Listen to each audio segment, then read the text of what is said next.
আসসালামু আলাইকুম ওরহমতুল্লাহি ওবারাকাতু। বাইবা কৃষি টিভি নতুন একটি ভিডিওতে সবাইকে স্বাগতম। আলহামদুলিল্লাহ, ব্রাহ্মণবাড়িয়ার বিখ্যাত বাইশমুজা গুরু হাট থেকে 4টি গরু কিনে আনলাম আমার জন্য না টিভু ভাইয়ের জন্য। গরুগুলো কত দিয়ে কিনলাম, কিভাবে কিনলাম, আজকে আপনাকে দেখানোর চেষ্টা করবো। আপনারা সম্পূর্ণ ভিডিওটি না টেনে দেখতে থাকেন। আসলে গত বাজারও গেছিল টিভু ভাই গরু কেনার জন্য বাইশমুজা বাজারে গরু হাটে, কিন্তু কিনতে পারি নাই, আমি যাই নাই। কিন্তু আজকে গরু বাজার যাওয়ার জন্য আরও 4-5 দিন আগ থেকে বলে যাচ্ছে যে তুই ছাড়া আমি বাজারে যাইতাম না। আসলে প্রচুর পরিমাণে কাজ, গত বাজারে যখন গেছিলো আমাকে বলছিল কাজের ঝামেলা এত ছিল, এর কারণে আমি যাই না। এখনও কাজের ঝামেলা প্রচুর, তারপরে কি আর করার, একটা সুযোগ করে চলে গেলাম বাজারও। আর এই বাজারটিতে গেলে আমাদের সকাল 8টার সময় যেতে হয়, একদম আইতে আইতে প্রায় সন্ধ্যার দিকে হয় আমাদের বাড়ি এখান থেকে যাইতে আমাদের। তারপরে আমরা সকালবেলা 8টার ভিতরে মোটামুটি অনেক কাজগুলো, গরুর কাজ, আরও জায়গা জমিতে ওষুধ দিলাম, টমেটো জমিতে ওষুধ দিলাম, দিয়া তারপরে মোটামুটি কিছুটা কাজ 8টার ভিতরে, মানে সকাল 5টার সময়টা কাজে লেগে গেছি। 8টার ভিতরে কাজ শেষ করে চলে গেলাম বাসমুজা গরুর হাটে। তারপরে আমরা মাধবপুর থেকে গাড়ি নিয়ে নিলাম, মাধবপুর থেকে গাড়ি নিয়ে আমরা চলে গেলাম। আসলে সব ভিডিও আপনাকে আপনি সব জায়গাতে ভিডিও করতে পারি না, আপনাকে দেখাতে পারি নাই।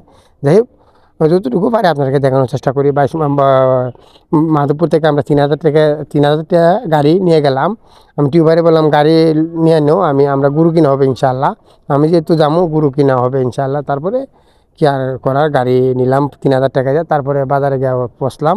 আমাদের এই বাজারে যেতে হলে তারপরে এখন মোটামুটি একটা রাস্তা হয়েছে, তারপরে এই রাস্তাটা জাম লাগে, তাই আমরা আমরা গাড়ি নদীর পাড়ে, আমাদের যে মেঘনা নদী আছে এটার পাড়ে রাখিয়া তারপরে আমরা চলে গেলাম নৌকায় আমরা বাজারে গেলাম। তারপরে বাজারে গিয়ে মোটামুটি গরু কিনা হইলো। প্রথম গিয়ে গরু কিনা হলো, প্রথম গিয়ে একটা বলদ গরু কিনলাম, তারপরে আরও 3টা গরু কিনলাম। সুয়েল ভাই, যে এখন লোকটি দেখতে উনি সুয়েল ভাই, ওনার কাছ থেকে আমরা প্রায় বাজারে গরু কিনি।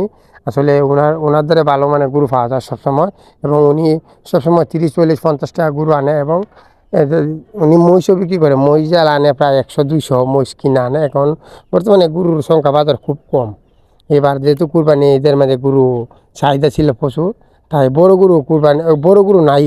যে বাইশমুজা বাজারে বড় বড় গরু থাকতো বেশি অংশ, 2 লাখ, 2.5 লাখ, 3 লাখ, 4 লাখ টাকা গরু বেশি অংশ থাকতো। এই জায়গার মধ্যে বাইশমুজা হাটে কোনো ধরনের বড় গরু নাই। যাই হোক, শেষ পর্যন্ত আমরা এত বড় গরু কিনলাম না, ছোটোর মাঝে গরু কিনলাম মিডিয়াম সাইজের। আসলে এত বড় গরু কিনা লাভবান হওয়া সম্ভব না, তাই আমরা মোটামুটি ছোটোর মাঝে 4টা গরু কিনে আনলাম।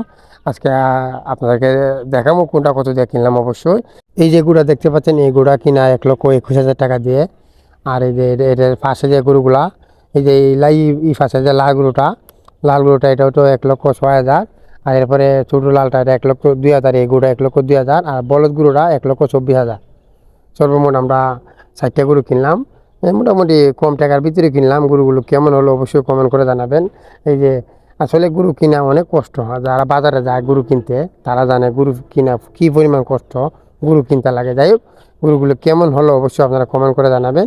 আর কে কোথা থেকে ভিডিও দেখেন অবশ্যই কমেন্ট করবেন, কারণ আমি যে আপনাদেরকে ভিডিওগুলো দেখাই, আমি যে কৃষি ভিডিওগুলো আপনাদের দেখানোর চেষ্টা করি, অবশ্যই আমার ভিডিওগুলো দেখলে আপনাদের কিছু না কিছু উপকার আসবে ইনশাআল্লাহ।